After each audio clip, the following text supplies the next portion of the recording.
Hey guys, welcome back. Second set of notes here for flowering life cycles.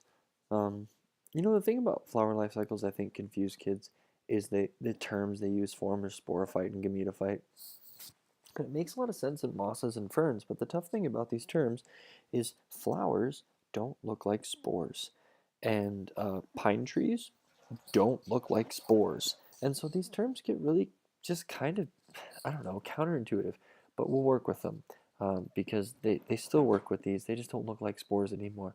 So the life cycle of flowering plants is sporophyte dominant. The only one that was gametophyte dominant was mosses and bryophytes and liverworts. These guys are sporophyte dominant. So the flower stems that you see, the flowers themselves, the whole plant you see is sporophyte. The sporophyte is diploid, so that is 2N. Let's see, my handwriting is bad on a keypad, but it's 2N, and it is spore-producing plant body. And then there's the gametophyte, which is haploid.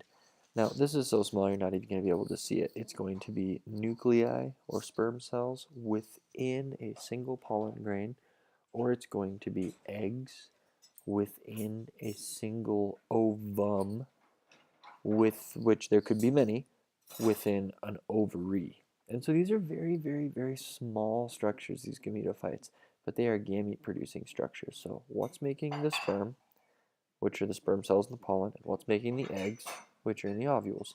Those are your only gametophytes. And so we separate those out into megaspores and microspores. Megas are girls, micros are guys. Megaspores are haploid spores that give rise to an egg, and microspores are haploid spores that give rise to a pollen grain, which will oftentimes have multiple sperm cells or nuclei in it. And so here's kind of what this life cycle of a flower would look like. At fertilization, there's a zygote made in a seed. It gets planted in the fall, it germinates in the spring, it grows up into a new, I don't know, apple tree, whatever they have in this picture. It has some flowers that make anthers, some flowers that make ovaries, carpels, or maybe both in the same flower. The anthers make microspores. Microspores, which you said was the guy earlier, makes the male gametophyte. The male gametophyte makes sperm. Those are in pollen. The female side of things, meiosis in the ovary, makes megaspores. Megaspores make the female gametophyte. There's many cells that make that up. A couple of them become eggs. The rest become antipodal cells, various other things. And then if egg and sperm get together, that's fertilization. We make a brand new zygote, and we go round and round and round again. And so those are the fertilization and meiosis are the two features that divide up the diploid and the haploid life cycles of flowering plants. And it's really the same way for animals as well, as far as fertilization and meiosis separating the diploid and haploid life cycles. So we even have traces of this in our own reproduction, you might argue. So double fertilization is that flowering plants undergo a special type of fertilization with animals and a lot of other plants. It's just one sperm cell in one pollen grain makes it to one ovule in one ovary in one carpel, and we're good enough. We made one zygote. And you could do that multiple times and have many zygotes, but that's really all that's required. With flowering plants, they do one better. They actually have two cells in the female ovule that will both become fertilized. And the pollen tube will kind of dig its way down through the style until it gets to the ovary. And it's kind of gross to think this, but sort of smell its way through because the ovule releases chemicals that that pollen tube can actually sense. And one sperm, the one that we're most familiar with, is going to fuse with the egg, and that's actually going to form the diploid zygote. That's next year's baby tree.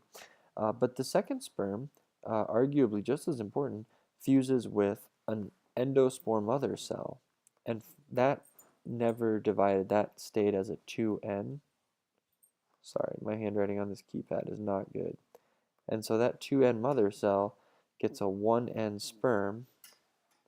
And once we get those two together, we have a 3N triploid cell. And that's job is just going to be food. That's it. It's going to become a big carb, starch, maybe lipid filled nutritive tissue that is going to feed the growing zygote. And so they are kind of packing up food ready to go in the seed for next spring so it can germinate and have something to eat. And so that's where we get the term double fertilization. One sperm makes the baby, one sperm makes the food, and then the baby eats the food, which is kind of weird. But yeah, that's double fertilization. And if you want to have a video on it in class, it's very weird. It has creepy biology video music, like most bio videos do. And yeah, it's a weird process. And so here we can take this one of two ways. We still got our diploid and our haploid here and here with our meiosis and our fertilization. Splitting them up, we just put double fertilization down here. And so here we have the male reproductive anthers, and the anthers have many, many pollen grains in them. So a cell in the pollen sac goes through meiosis, makes these tiny microspores. Microspores become a pollen grain, and this is happening, of course, millions of times or thousands of times. The pollen grains are released, and one of them lands on the stigma of the female reproductive structure, which is right here. Now on the other end is the ovary. The ovary has one ovule in this example. It undergoes meiosis, makes 4 cells. 3 of them become antipodal cells, and this other cell, the mother cell, divides itself and becomes a nucleus that has two nuclei in the cell. And so when you're all done, you end up getting this division where there's just a ton of cells. There's 3 antipodals, there's a vegetative, I keep wanting to say vegetative nucleus because that's this fellow here. There's a diploid nutritive tissue endosperm cell, and there's a egg cell. So this right here, this little opening is called the micropyle. Finally, the vegetative nucleus burrows its way down, all the way down the style, down to the opening at the ovule, and deposits 1 nucleus for this mother cell to make food, and 1 nucleus to the egg. The egg grows out, eats the food, makes a seed. So flowers, the interesting thing about these is if a honeybee visits thousands of flowers a day, let's say he has a lazy day and he only makes like 100. Honeybee hits 100 flowers a day. What are the odds all those flowers are going to be the same species? Probably not very good. And so a honeybee could potentially be scraping pollen from one flower off onto the stigma of a flower that's not closely enough related to that other plant to hybridize. So how do plants know they're getting the right pollen? And how does a pollen grain know he's made it to the right stigma? The answer is it's really complicated. But basically, these guys can communicate. They can tell, biochemically, they can tell if this pollen is from their same flower, or their same species of flower, or a completely different species, and they shouldn't let it in.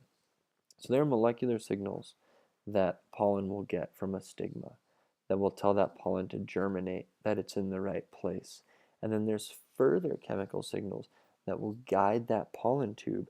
And they actually call this chemical lure, L-U-R-E, which I thought was really funny, down to the micropyle where the egg is. And so here, this is an electron micrograph. The yellow is the stigma of a flower. The orange are multiple pollen grains that have landed on it, and they've stuck to it. They're sticky, they're adhesive, and it got the signal to go ahead and grow, so it grows this pollen tube out, and it's basically a race. The pollen tube that makes it to the egg first is the winner, because many pollen made it to it, the stigma. So after we get our double fertilization, we get a zygote, and that's our diploid, next year's apple tree, right? And it develops into an embryo, and the endosperm becomes enriched with nutrients, lots of protein, lots of carbs. And so once we get those things, we have a seed, and a seed comes from an ovule. So this mature ovule consists of an embryo, sporophyte, its food reserves, and a seed coat. Once you have all 3 of those things, you have a seed.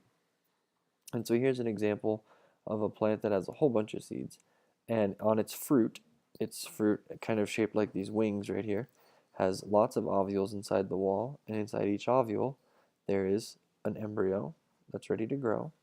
There's a bunch of endosperm for the embryo to eat, and there's the integument, which becomes the seed coat. So it's almost ready to become a fully functioning, tough, hard seed. The only thing is the seed coat has to become a little bit harder and the embryo has to grow a little more. And so here's the endosperm.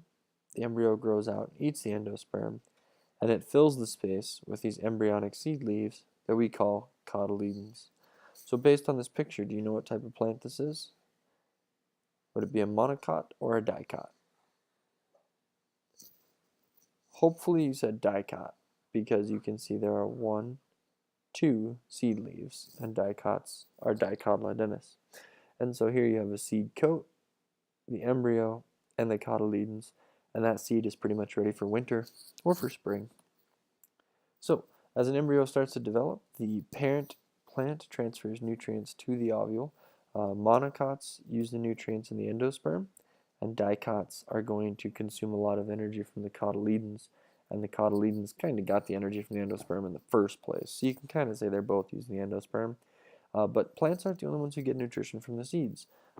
These seeds are often called grains when they're a grass-like plant, and wheat, barley, oats, rice, close to 95% of the world's food comes from these seeds. We eat them, our livestock eats them, in some cases our pets eat them. The embryo contains a lot of protein and a lot of vitamins, and the endosperm contains a lot of starch, especially think like corn is a very starchy fruit, really is what it is. And so it's important for us because we eat these. So we're going to stop there. We're going to pick up on fruits next time, but as always, thank you for your time.